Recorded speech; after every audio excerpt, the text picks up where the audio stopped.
Based on previous experience on YouTube, some of you are furiously typing how that's not the style of music you'd play, those are not the effects you want to use, those are not the sounds you wanted to hear, etc., etc.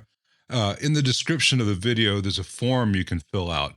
Fill that form out and send it to the address in the description, and you'll get your free back. I've got a 90-day free back billing cycle set up, so you know, I can't put every possible sound and every possible genre and every possible style in one video without it just being really, really long and kind of pointless. The focus was to see whether this could replace these and possibly even these. I think so.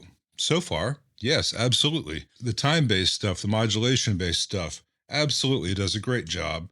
That's a great simplification in my life. I can sell these. The blue tape with the lines is so, I dialed in the sounds first on the old pedals and then replicated that in the HX Stomp, and I want to be able to get back to that because, you know, the advantage of a standalone pedal over the Stomp is you can quickly turn the knobs and make the changes on the fly. The disadvantage is that the knobs can easily change even without you knowing it, so it's really hard to keep things the same from performance to performance and keep things consistent. And, you know, your drummer turns something and you don't know about it, and, you know, we've all been there. Or you get a great sound and it's really hard to get back to it. That's where the software stuff has an advantage. Now, some of you who watch my channel, you know, you see all these amps from 40s and 30s up to the present, and you may think, oh, he's got to be just anti-digital. You know, it's all got to be analog, all got to be tube. I don't think there's any taking sides worth taking. I don't think you need to be all this or all that. Use each for what they're good at. In a different video, we'll talk about why I think this has got serious shortcomings when it comes to amp modeling compared to the real deal. But that's for another video. As far as the effects go, I'm very impressed. These two pedals I made here, the Klon, which is this one, and the Zendrive Klon, again with the blue tape, which won't be there very much longer. I've got the boards from AionFX. There's a link in the description. They sell the boards plus instructions, or you can buy entire kits for very good prices. If you can solder, they're well worth doing. I did make some changes based on the, you know, from the schematic to get these where I wanted them to be. Further changes I will make to these two pedals, which I will continue to keep and use. I like them very much. I've got linear taper pots for the levels, which are this one and this one. And with the linear taper, it gets really loud really fast, and you got a really narrow sweet spot to balance things out. So I'm going to get these some audio tape or some log pots, so that'll be more in the middle to get unity and have a wider range of dialing it in without drastic changes. Because right now, like, that's about right, and that's way too loud, and that's way too quiet. Just kind of finicky. Another advantage that the models have, but you can make faster adjustments on the fly with these things, including with your feet. We've all done that, I imagine. The thing that I want people to understand from this test is that everything here that you've heard today in this video was done with the looper pedal. The tremolo was my own playing. Everything else was Brian Lindsay playing a Telecaster. And that's a great way to get, the same performance again and again and just change on the fly what you're hearing. But when you're really testing high gain stuff, looper pedals are not always your friend, because when you're actually playing, there's interaction between the pickups and the speaker and the resonance peaks of the pickups and how things feed back and which notes want to versus not. And everything in the looper was the pickups in Brian's guitar interacting with the speaker at the time that he was playing. And so that interaction is captured here, but we cannot generate that reaction from a looper. So I'm going to do another video later showing higher gain use of these pedals versus the models. Now, I've already done that myself, and spoiler, the models are really close. They're not quite the same. They're a little more compressed. The dynamics are not quite there. I don't think the audience would necessarily know. The player can feel the difference. Some players are going to prefer the slightly smoother, slightly less dynamic sound in the HX Stomp. We'll get there in another video. But I'm looking at ways to have a small but powerful and flexible pedal board, because people always say, those amps sound great, but how do they take pedals? This 60 or 61 Brown Panel Deluxe that just came in should be a great amp. It's got tremolo, but oh my gosh, it doesn't have reverb. It doesn't have channel changing.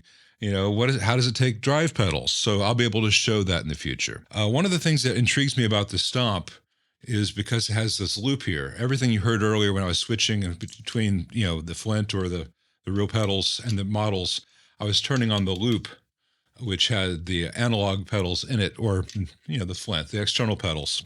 And so what this will let me do on the board is I can have all my analog pedals in a loop and turn them all on and off at once, which means that I can say, all right, I'm going to turn on the Zendrive and turn off the Klon. And then later as I'm playing, I turn on the loop and that's what I hear.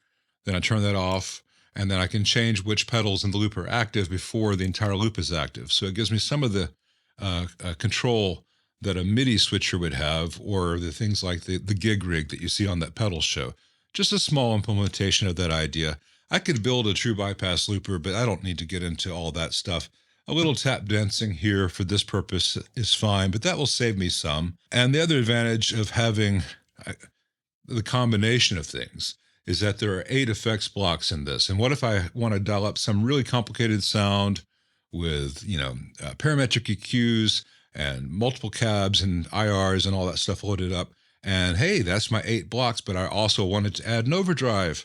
Well, between on-the-fly adjustability at higher gains, better dynamic response, the ability that I have to go in there and change the circuit if there's something that I want different out of them, and the ability to only use up those 8 blocks in the HX Stomp for things that it has to do, letting all the other pedals work. That's great. But the flashback with its stupid mash button, good sounds. The mash button's pretty useless, and you gotta have an external tap tempo for that. And the Flint, I think, are gonna go on the auction block. The one thing that really is a disappointment, it's a minor disappointment about the HX Stomp, the tuner is okay. It's just okay. It's very convenient. It's built in. It's right there anytime you want it. It's a little bit finicky. It's a little bit imprecise. It's a little bit slow to respond. The Polytune still kills it. I imagine the Peterson would also be a much better choice. And of course, the Peterson's a better choice, right? It's a Peterson tuner. I may audition the new version of this, which has a buffer, because I don't have a buffer on the board aside from the HX Stomp, and I like having a good quality buffer. I may have to build one myself. I have the technology. But I'm also going to check out the Peterson. But until then, this old Polytune still works great. Just don't use the Polytune function where you strum and it shows all 6 strings at once. That never really works that well. But the individual string tuning remains fantastic. Sadly, not so much here. Maybe on a future firmware upgrade that'll get better on this. This has got 3.71 loaded on it, so it's got the latest and greatest as of the time of recording this. One other disappointment in this, overall, it's much more flexible than the flashback, and the tap tempo is already built in. That's nice. The flashback, like many other delays, has a much better modulated digital delay. It's kind of an afterthought in here. I've been able to get pretty good results. You'll hear that in upcoming days and weeks as I use it, but it doesn't really give me as much control as I would like. That said, I'm spoiled. I used to have a 2290. I used to have an SCD 3000. I used to have an SCD 4000. Used to have an Eclipse. Used to have a, what was that thing called? The DL 8000R. Wonderful old Korg delay unit. I've had a lot of stuff. I've gotten very spoiled, and that very particular 2290 thing with a very fast rate, but very, very small depth to it, so just kind of a hint of a warble. It's there in this. If you go into the computer and program it, it's just not available here in fine detail. But it's kind of thing you have to be a real modulated delay aficionado to hear. Oh, one last really important point to make in general. In the past, I've ranted about digital effects and their noise floors. And the Flint has a high noise floor. There's some other digital pedals which have a much higher noise floor. And the Flint is highest if you have it in trails mode. If you have it in true bypass mode, it's only a little bit higher until the pedal's active. But it's objectionable to me that so many digital pedals have a high noise floor when the audio in our phones does not. And, you know, given everything this phone does, the audio is kind of an afterthought, whereas the audio is the entire reason to exist with these things, or it should be.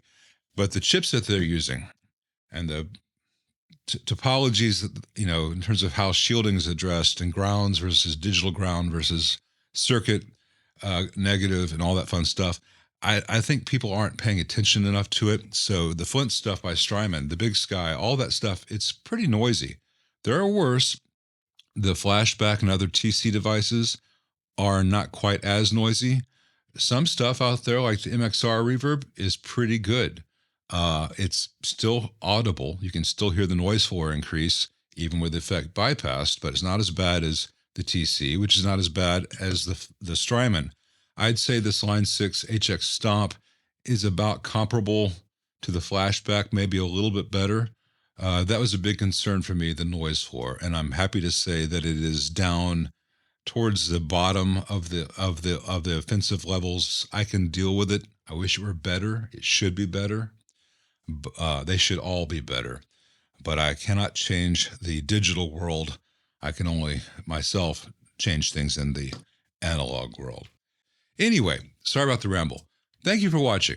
Yes, you. Thank you. Thank you for watching.